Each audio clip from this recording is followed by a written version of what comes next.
Good morning, and welcome to Leaning into Intentional Teaching.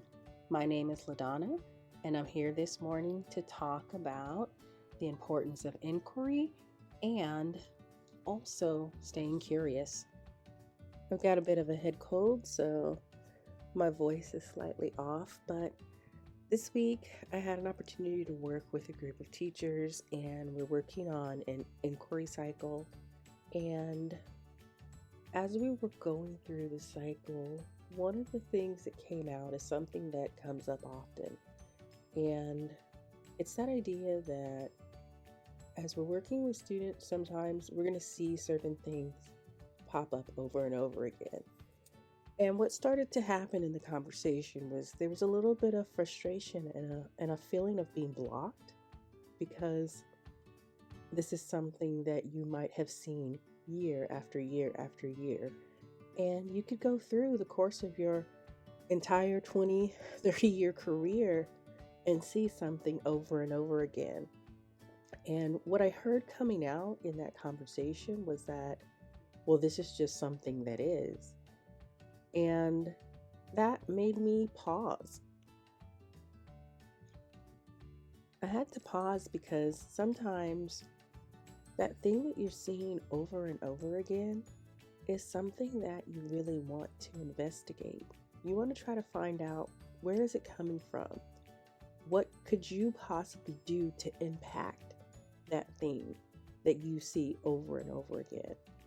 It's so easy for us to just sit in the space of thinking like, there's nothing I can do, this is just how it is, and I'm just going to keep going despite that.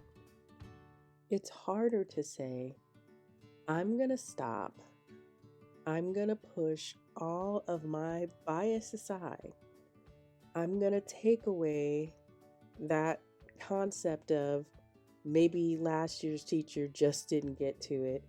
And if they would do that, then I wouldn't have to do this. And I'm going to try to investigate.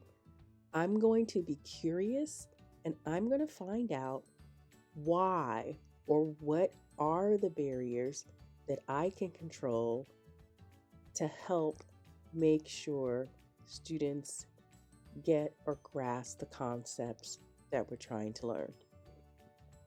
I'm going to be honest, it is easier to just feel like it's not possible. It's so easy to say, I can't, it's not possible. And these are the things that we really work hard to try to shift with students. But when you're one person and you're trying to monitor and help guide the education of 25 to 30 little people, it is absolutely easier to say, that's just how it is.